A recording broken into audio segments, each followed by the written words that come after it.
just heard this incredible noise. Hyenas. Obviously there was something afoot. It is Farai, alive but bone-thin, weak, and facing a vicious mob. Life as a nomad had obviously taken its toll, and we couldn't believe how bad Farai was looking. It was just incredible to see a lion in such poor condition. I mean, all signs of his mane had disappeared, and he was just an extremely thin and desperate lion. Farai is engaged in a fight for his life, and then comes the cavalry. He's formed a coalition with another nomadic male, one who is also in terrible condition, but his presence is enough to turn the tide.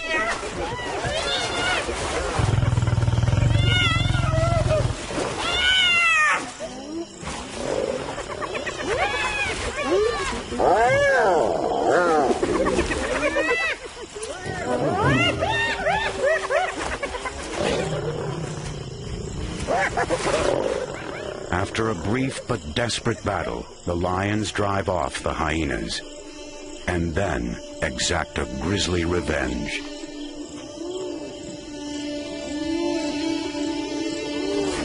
In the aftermath, Farai has taken a hyena cub. Hyenas are relatively slow breeders, and the death of a single cub can be an enormous loss.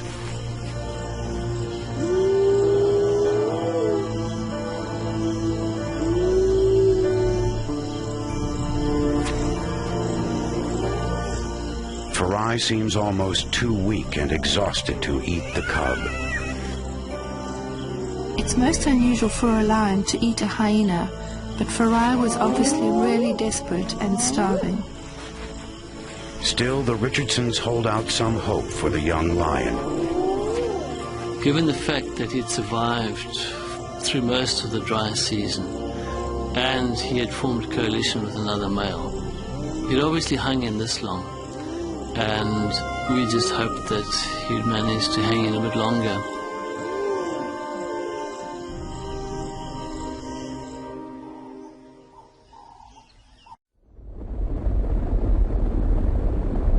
There is thunder in the valley. Here, great herds of buffalo make their way through a parched African landscape, responding to the siren call of water. Sweet and clear, a spring rises out of an otherwise dry riverbed, a rare oasis. It is also a trap. To get there, the animals must descend into a valley of death.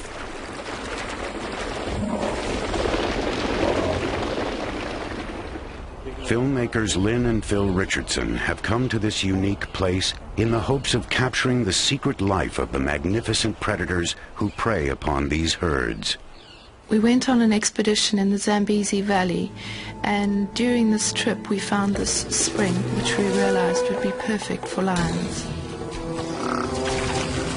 It's quite a big spring in an area which is very hot and very dry. So the large herds of buffalo, they have to go there to drink. The Zambezi Valley, broad and deep, carves its way through the ancient landscape of northern Zimbabwe. The spring lies 30 miles from the Zambezi River. The gorge around the spring is a dream landscape for predators, but it can be a nightmare for filmmaking. Thick scrub and countless gullies render vehicles useless. Making a film about lions on foot is something that hasn't been done before. We thought long and hard about walking with lions. At first it was really scary, but after a while it was extremely invigorating. But walking with lions means lugging camera equipment over difficult terrain, in heat that can reach 115 degrees. With trackers Vice and Chris, Lynn follows a fresh trail. This is fresh now. Fresh, what time?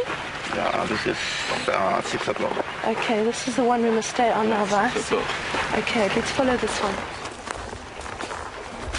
The lions have gotten used to the filmmakers and usually ignore them, but today, for some reason, they are not welcome.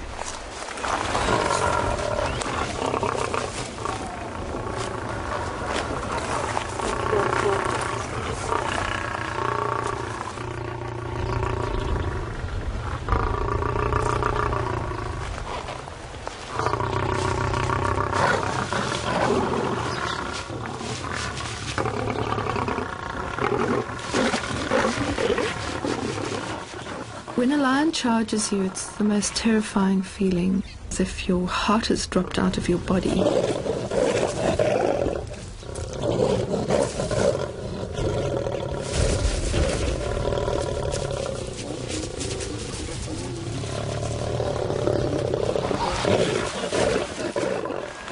At times I thought, well, this is it, and it's coming too close, what do I do?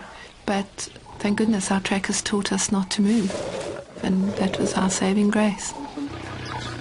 Sorry, Shumba. Very sorry. I think speaking to them very gently and quietly makes them relax. I'm certain of that. At first, Lynn assumes that they have stumbled upon sleeping lions. They're all sleeping here.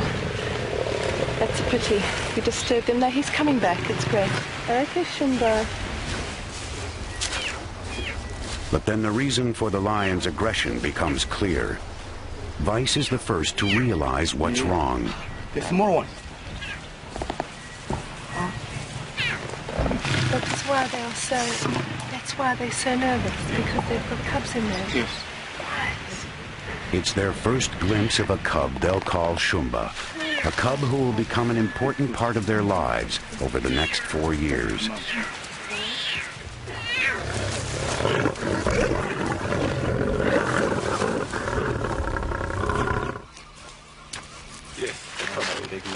Here's the big male.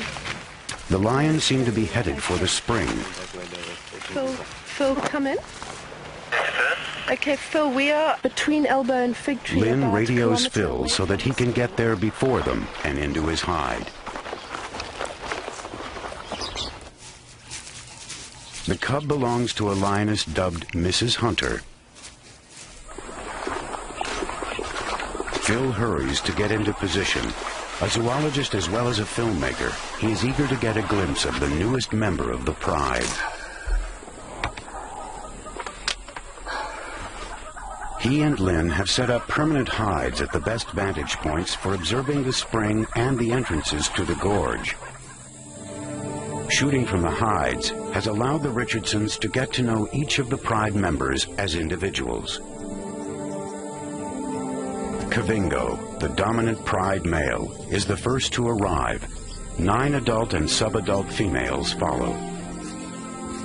Kavinga is the territorial male. He's actually a wonderful lion. He just has a superb confidence about him. And what's best is that he's relaxed with us and accepts us. Mrs. Hunter is the killer in the pride. She's very experienced, but she's also a fantastic and very gentle mother. Her cub Shumba was so confident and full of life, we knew from the outset that she was to be a very special lion.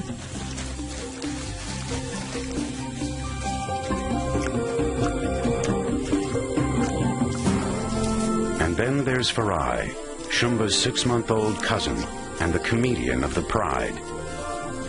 Farai is a lion cub without a care in the world. He thinks this whole place is just made for him, and all the lions are his playmates. He's just an indomitable little fella. Another lioness calls for her own cubs, just 2 weeks older than Shumba. Lionesses in a pride tend to synchronize their breeding and share child-rearing duties, even suckling each other's babies. But there's no time to tarry at the spring. It's been 3 days since the lions have eaten, and if the lionesses are to continue to produce milk, they must hunt. It's time to stash the cubs, and the lionesses have already picked out a perfect shelter, a tiny cave not far from the spring. While the cubs settle into their snug hideaway, the hungry adults head out. Farai, too young to hunt and too old to huddle in the cave, looks bereft at being left behind. At the height of the dry season, several herds of buffalo come to drink at the spring every day. The buffalo must be aware that lions haunt this place, but thirst leaves them no choice. The lions take up ambush positions at the entrances to the spring.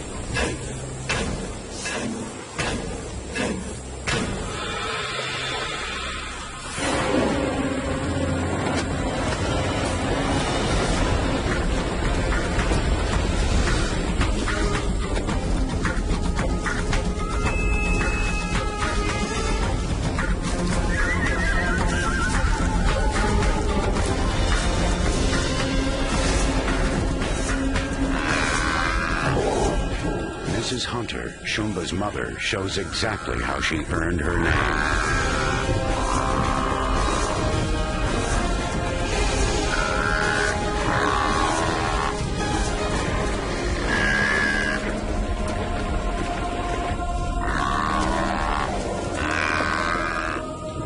Deftly, she hangs on to the thrashing one-ton animal, keeping out of reach of sharp hooves and horns. Finally, the rest of the pride arrives. It will take the combined weight and strength of all the lions to finish the buffalo off.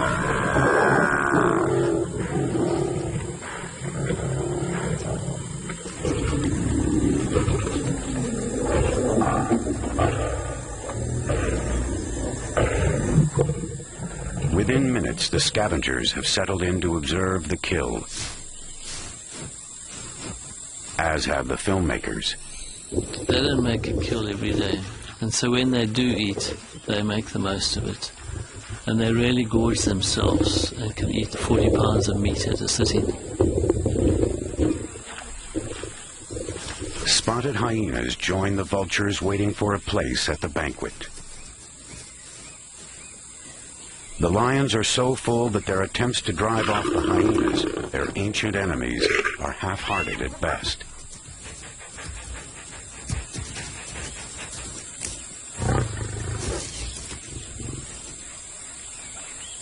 Now it's time for a good lie-down, something lions excel at.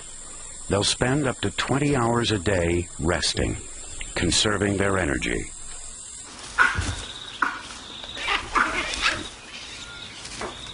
But for the Richardsons, there's no time to nap. Back at camp, they have to prepare for a long night of filming.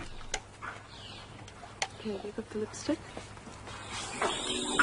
As dusk settles over the camp, some noisy neighbors roost in the trees above. For Phil and Lynn, the baboons are not just amusing. The baboons are quite helpful in a way. They're extremely vigilant, so when they're in camp, they act as a sort of security system for us and sound their alarm if a lion or leopard is approaching camp.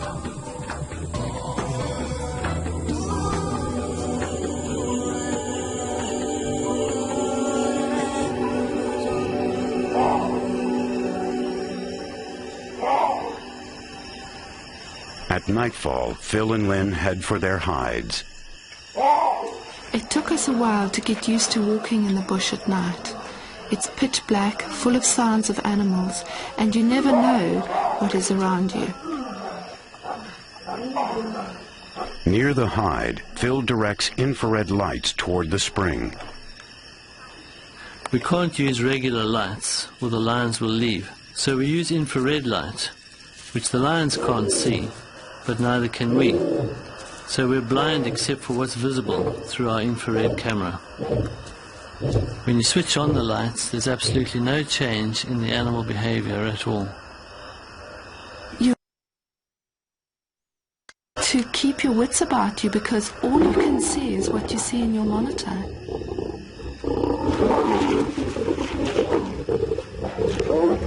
Tonight, the pride is feeding on yet another buffalo carcass.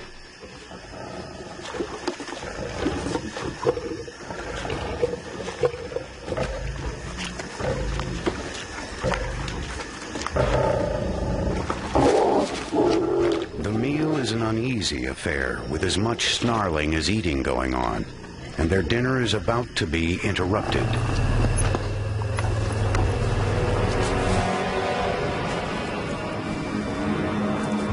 Elephants prefer to visit the spring by night, but they do not appreciate the company of lions.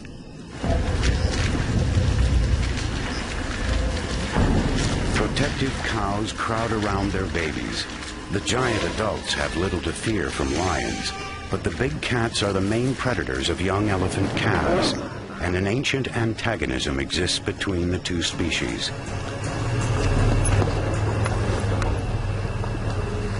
A psychological duel ensues. The elephants seem infuriated by the proximity of the lions.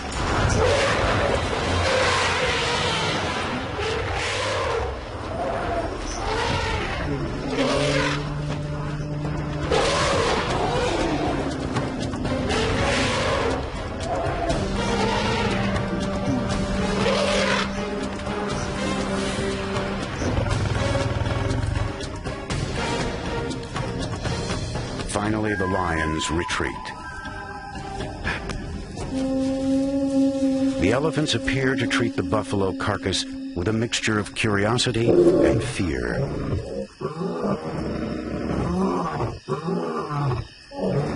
As if to deny their defeat, Farai, Mrs. Hunter, and Kavingo noisily announce that they are still the rightful kings of beasts. The adults in the pride are extremely tolerant of Farai. They put up with his antics with little more than a snarl or two.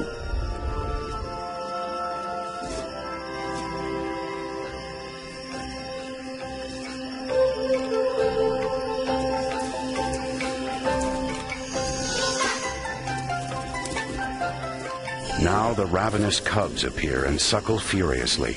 Even Farai, now old enough to be weaned, steals a suckle.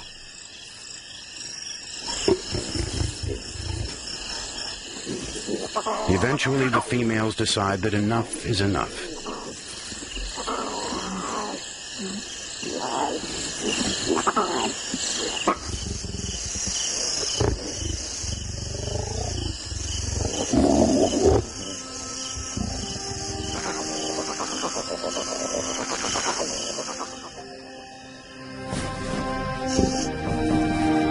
Now everyone is full and sleepy.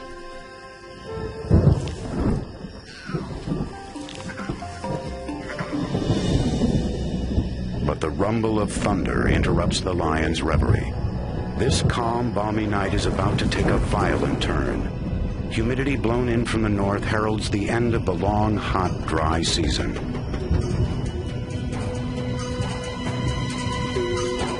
It's time to get Shumba and her cousins into the den.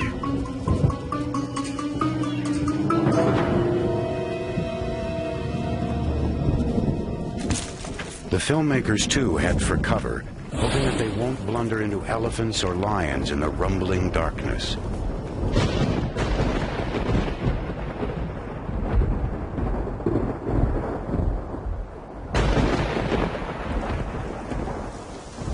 By morning, rain is falling steadily. The wet season is officially here.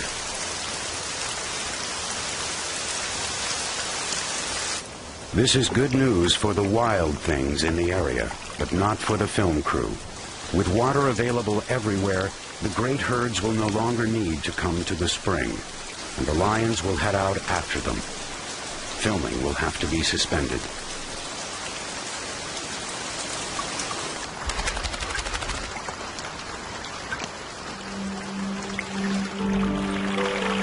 When the rains come at the end of the dry season, the place transforms immediately. One day you'll have hundreds of animals coming to the spring, and the next it'll be totally deserted. We just didn't realize for how long it would be deserted. When the weather came and we experienced the worst floods in living memory, our project was failing, and we had to face that, and there was nothing we could do. The Richardsons have little to film for almost a year and a half, aside from occasional sightings of the pride.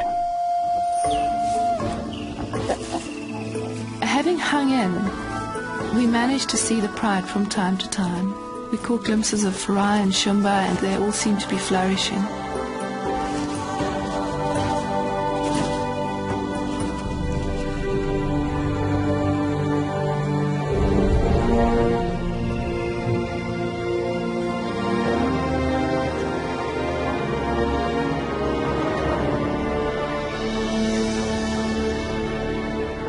Finally, after 18 months of mostly lost filming, the weather turns and the landscape begins to dry out again. Anxiously, Phil and Lynn await the return of the Pride. Then one day they spot a familiar figure at the bottom of the gorge. It is Mrs. Hunter on a buffalo kill.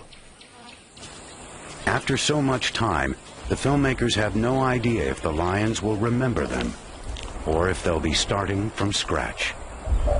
We were very pleasantly surprised. She was actually amazingly tolerant, given the fact that we hadn't been this close to her for over 18 months. It was just so good to see the lions back again and to be on foot with them again. That feeling of being alive reawakened in us. To feel so at one with the lions and with what you're trying to achieve, it was really fantastic.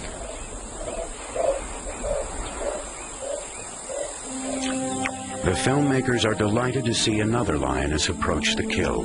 It's Shumba, now fully grown.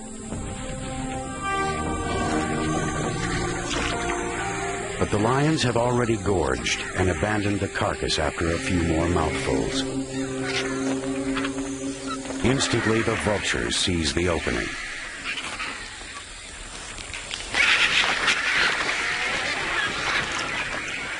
Shumba is not pleased, and with good reason. A vulture can consume 2 pounds of flesh in minutes.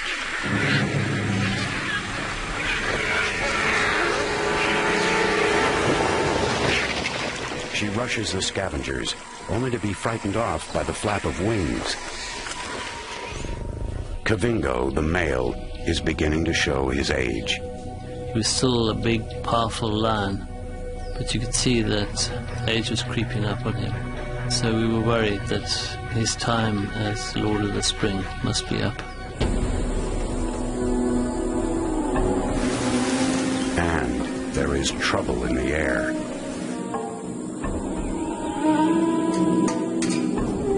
For weeks, Kavingo has smelled the telltale signs of 2 young males wandering through his territory. They are after his lionesses.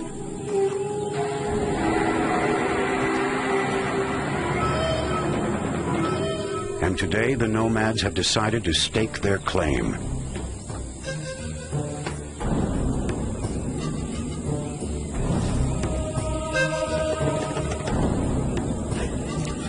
The young males are in their prime. Shumba and Farai, sensing trouble, head for cover. Kavingo has a choice to make: stand his ground or leave. The new males insolently scent mark over Kavingo's marks, and the older lionesses seem intrigued.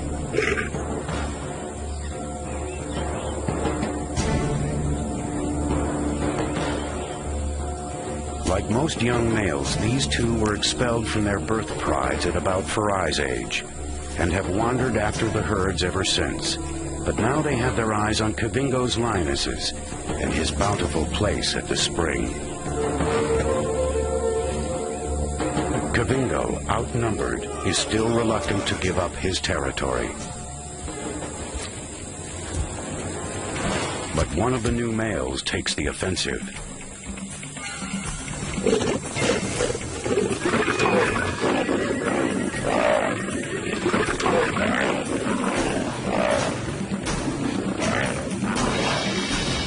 The battle is brief but decisive. The lionesses look on as Kavingo departs. Bereft of his females and his prime real estate, the old male heads into the wilderness. The victor watches him go. We knew Kavingo couldn't last forever, but it was actually a very sad time for us. We knew him so well and we liked him.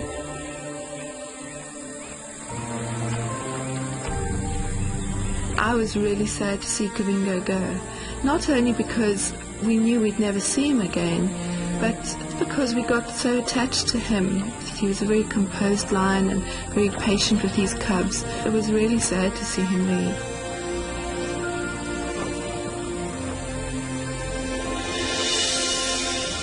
The arrival of the two new males seems to have unnerved the pride. Young Shumba and Farai take to the trees in terror. Farai's approaching the age when young males are driven from the pride. With tolerant Kavingo gone, his situation is precarious.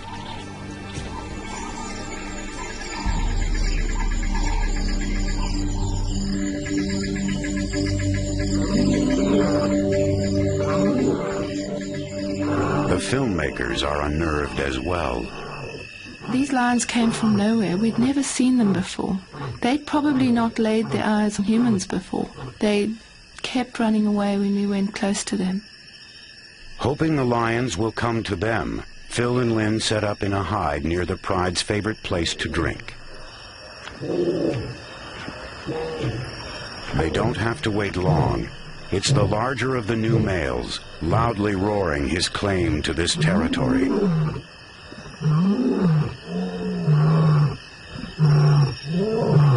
We had often videoed Kavingo at night, but now we had no idea how the two new males would react to us.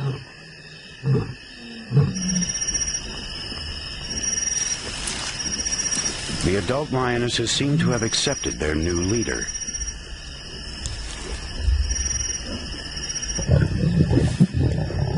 But the male has not accepted the presence of humans.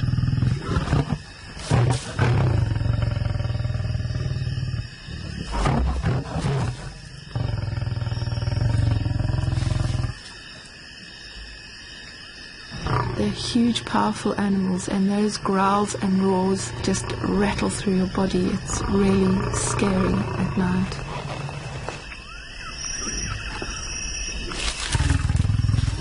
At night, they are just so completely in their own element, and you're so completely out of your element, and their respect for you diminishes to a very thin line.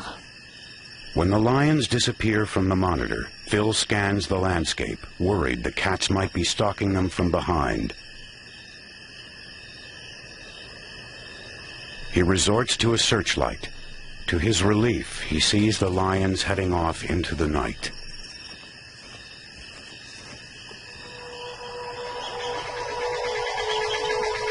The dry season is deepening.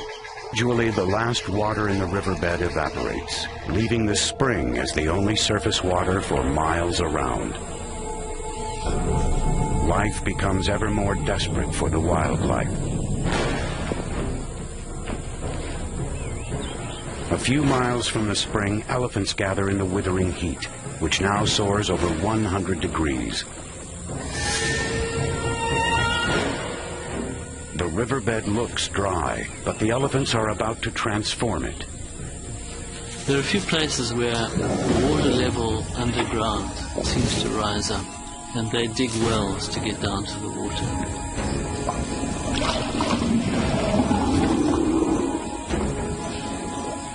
It is a great opportunity for the filmmakers, and a great risk.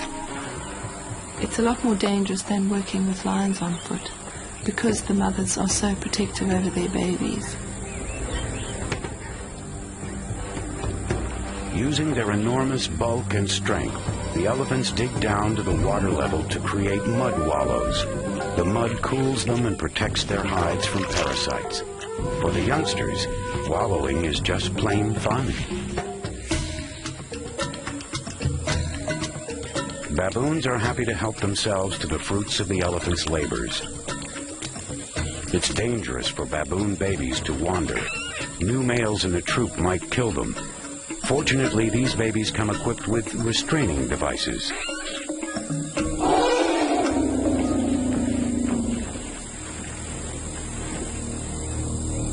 Phil notices that the wind is beginning to turn. Lynn heads for safety, but Phil stays behind to capture a few more close-ups. The elephants had been aware of me for quite a while, and so I was feeling quite confident. Then all of a sudden, she just got her bee in her bonnet and came for me. Phil takes cover, leaving the camera running. It was a pretty full-on charge because she stopped only 4 feet from the camera.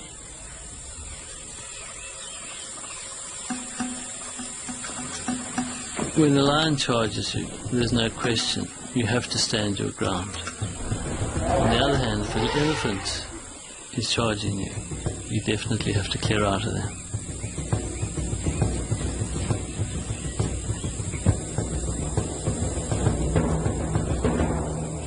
After the elephants depart, the pride makes its way to the dry riverbed to rest. The new males and the older lionesses have accepted each other, for the most part. But Farai, Shumba, and the other youngsters are still keeping their distance. Their lives may yet be in danger from the new males.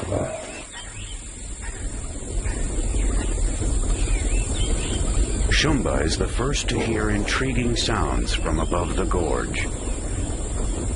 It's a large herd of buffalo, at least 200 strong.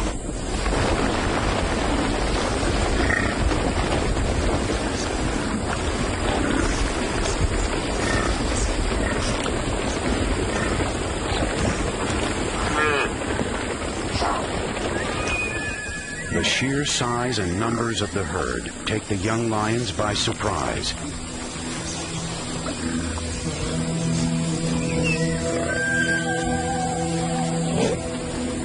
Shumba manages to spook one cow. Poor Farai manages to spook only himself, and the buffalo press their advantage.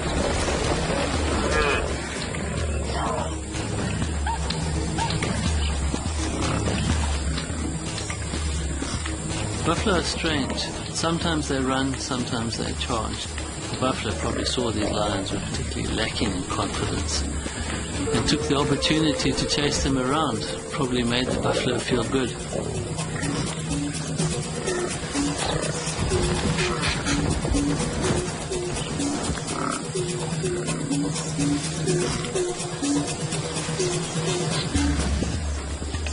The young lions slink off in ignominious defeat.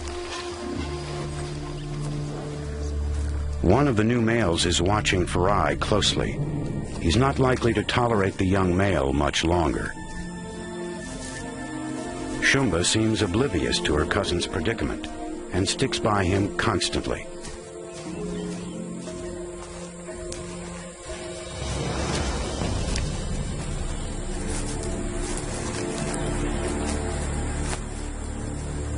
Sensing the new male's growing aggression, Farai heads off to take up the life of a nomad. We'd really grown to like him a lot, and it was sad to see him being eased out by these two big guys, because we knew that what lay ahead of him was a pretty tough time.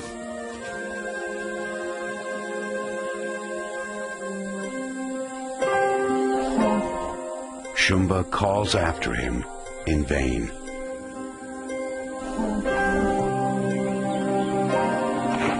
It is now the peak of another dry season. Water holes across this parched land have vanished.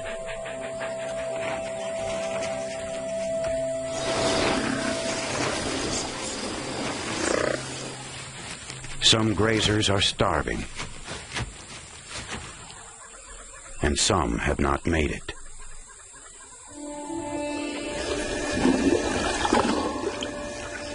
The dead elephant has left behind an orphan.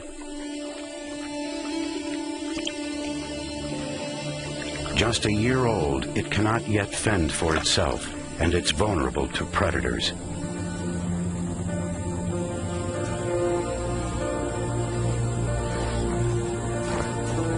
If it is not adopted, it has no chance. Elephants do sometimes adopt orphans, but this one seems to be having no luck. It may be the stress of the season, the battle for scarce resources, that causes the herd to reject the baby. Filming that little baby being rejected was so hard. I just thought, this is tough. Nature is so cruel at times. But it was really very sad to see that female push it away, and then it just went off on its own because it kind of got the message. And that was even harder because there was this tiny little thing that wasn't going to have much of a chance out on its own.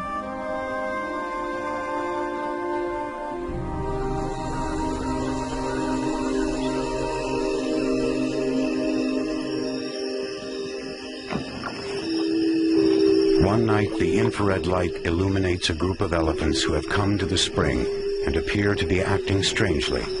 They seem both attracted and repelled by something.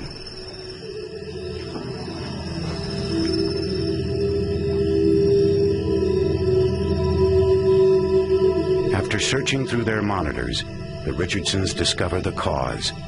It's the baby elephant, now dead.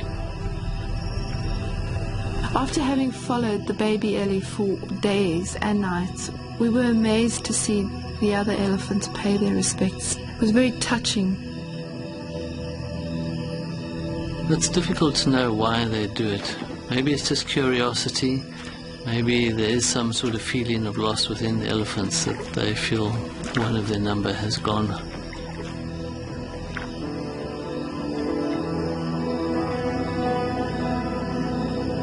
But there's no room for sentiment in nature. These are just the harsh realities of life at the spring.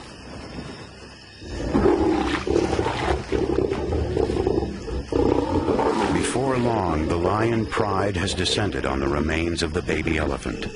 The size of the carcass brings together the entire pride for the first time since the arrival of the new males. The meal becomes a snarling, snappish affair.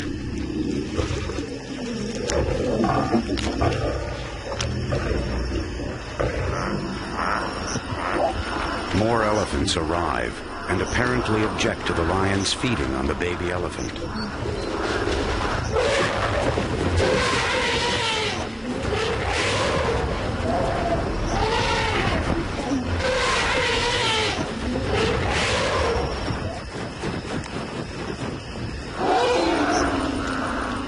In the end, it's a standoff.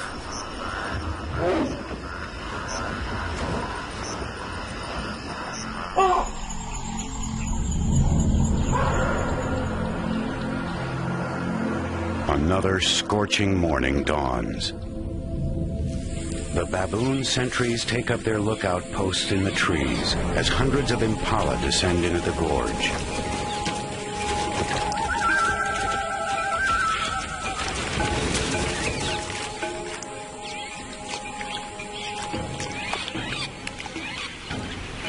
It is morning rush hour at the spring.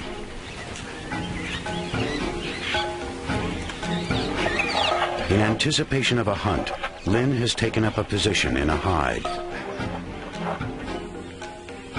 Trackers Vice and Chris scan the scene from a tree above the gorge, keeping Lynn informed as to where the pride is heading. They're on the move. Lynn is anxious to see if Shumba has gained confidence after her brush with the buffalo.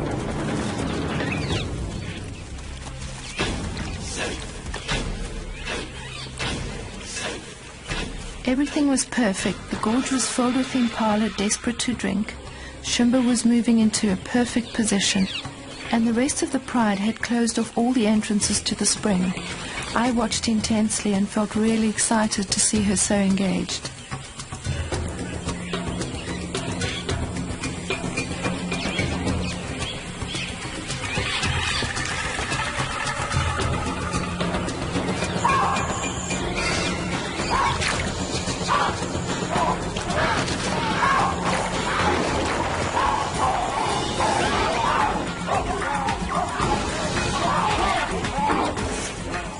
Inexperience, Shumba seems unable to decide which antelope to charge and lopes after them indiscriminately.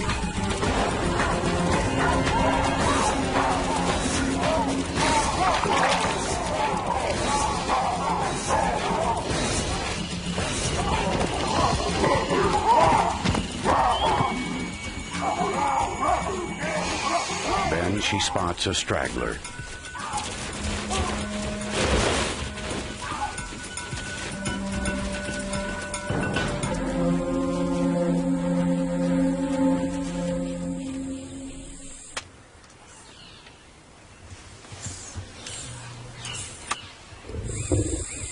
I lost her in the vegetation, but we quickly moved to find she had made a kill. Shumba has finally come of age as a hunter.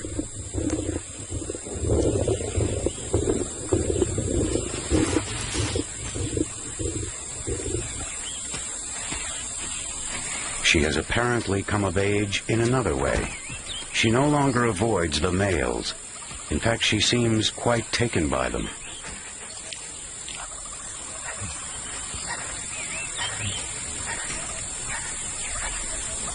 Both males have noticed her condition, but 2 males and 1 female in heat can be a powder keg.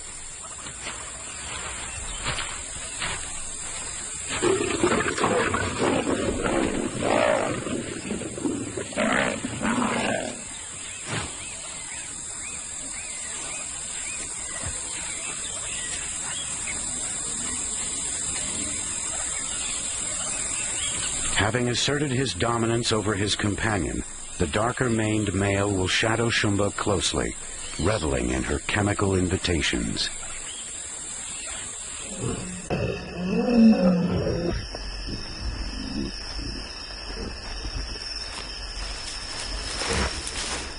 By nightfall, Shumba is in an amorous mood, and so is the dark-maned male. Their courtship will last about 3 days and nights, punctuated by mating about every 20 minutes.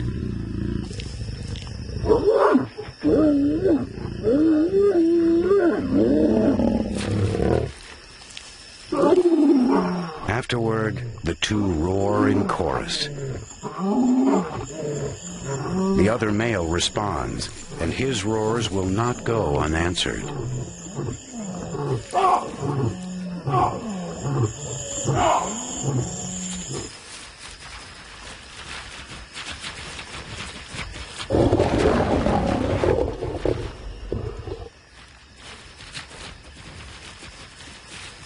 Having reprimanded his companion, the male returns to court Shumba once again.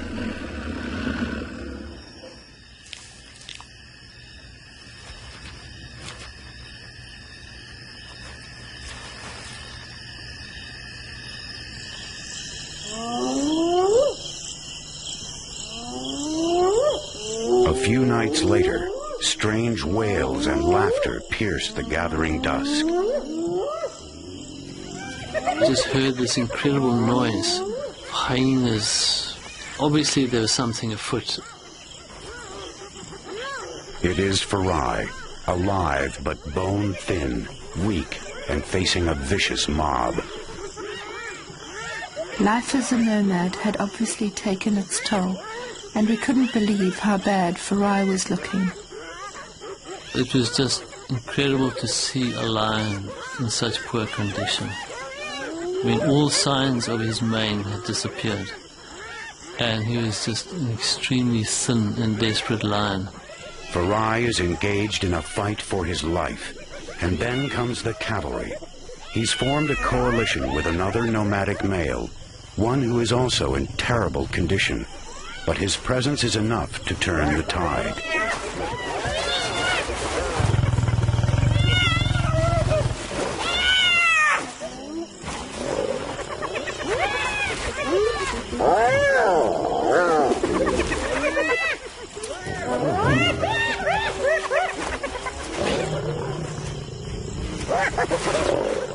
After a brief but desperate battle, the lions drive off the hyenas, and then exact a grisly revenge.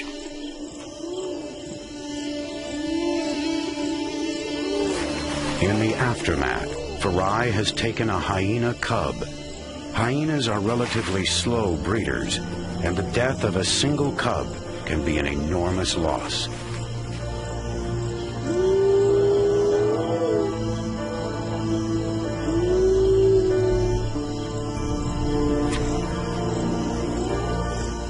Farai seems almost too weak and exhausted to eat the cub. It's most unusual for a lion to eat a hyena, but Farai was obviously really desperate and starving. Still, the Richardsons hold out some hope for the young lion. Given the fact that he'd survived through most of the dry season, and he had formed a coalition with another male, he'd obviously hung in this long. And we just hoped that he'd manage to hang in a bit longer.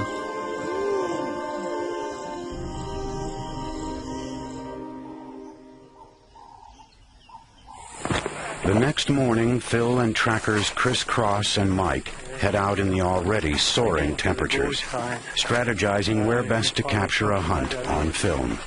If we go down two baobabs, a root baobab, go down to the water. Some of the pride watches them pass by.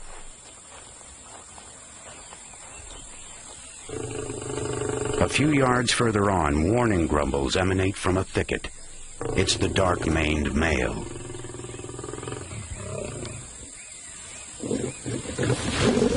He is still not fully habituated to the filmmakers.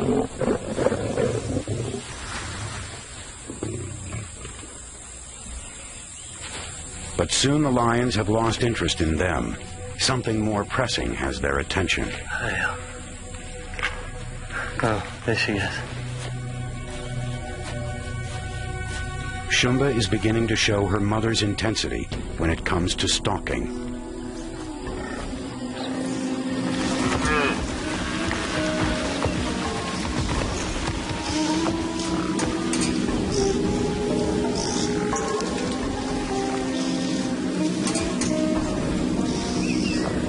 At the lip of the gorge, the nervous buffalo paws, perhaps sensing a trap. But thirst overcomes caution, and the buffalo take the plunge.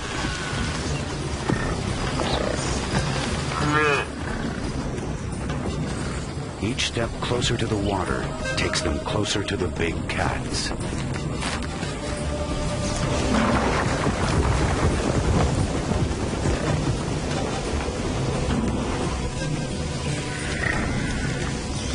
I ended up being in a perfect position. The buff stopped to drink right in front of me. Shumba was making her approach from where I could see her, and the atmosphere was really tense and quite scary.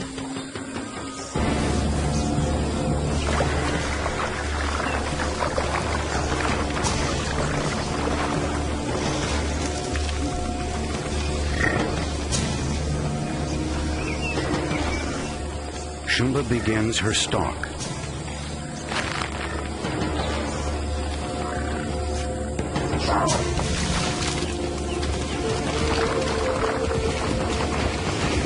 The buffalo smell the lioness and spook, but after stampeding down the gorge a bit, they halt, unsure of where the danger lies.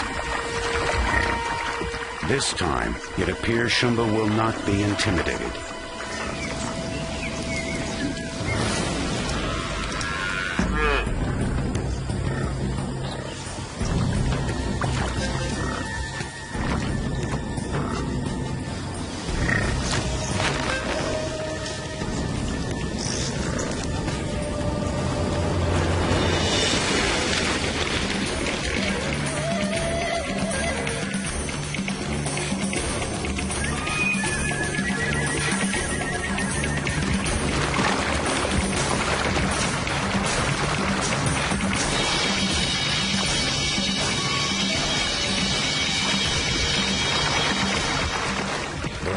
Thunders away from the young lioness.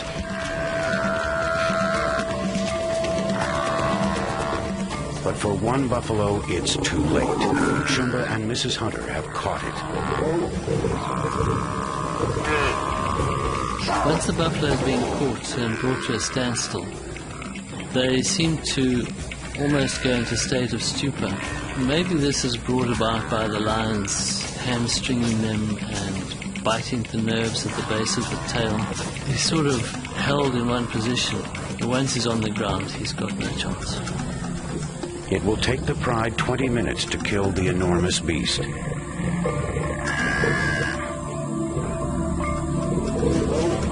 Shumba has truly proved to be Mrs. Hunter's daughter, fearless at the kill.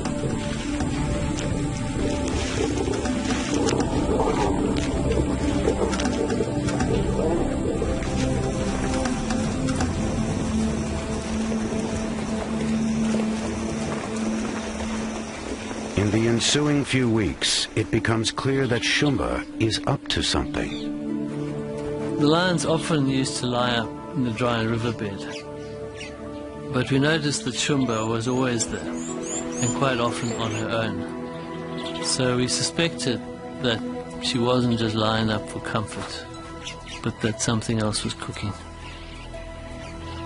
Chris Cross and Mike keep an eye on Shumba, waiting for her to head out on a hunting excursion. Only then can they safely send in the filmmakers to find out exactly what's been keeping Shumba so preoccupied. Cameras in hand, Lynn and Phil head for the spot that Shumba has been visiting. There, in a thicket that seems inadequate to protect something so precious, they find themselves in Shumba's den. It's just incredibly exciting to go in there knowing the danger of the situation. And then, of course, to be in a lion's den. I mean, you've heard stories there for 2,000 years. And there they were. It was just so fantastic to see these tiny little bundles, and they were probably only 3 weeks old, and their eyes had only just opened. They were really sweet. I thought they'd cuddle together, but they're miles apart. Look down! Yeah, they can barely walk, these little things.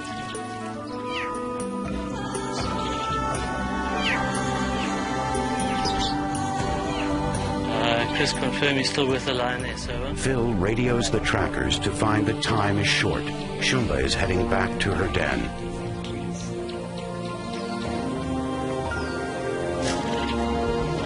Phil hustles to get a small lipstick camera in place so that he and Lynn can monitor the den remotely and maybe catch the mother and cubs together. Okay, let's clear out here. The lipstick's ready. Then it's time to go.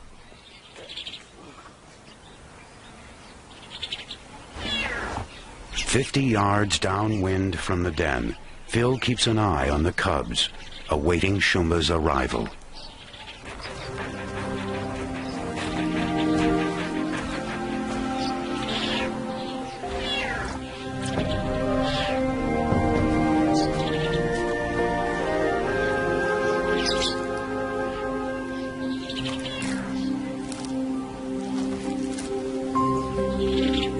I don't believe it, but the lioness is in the den. She seemed so proud when she came back, and we watched her through the remote camera for quite a few weeks, and she was fantastic with the cubs. She was so gentle, and we thought she was to be a good mom.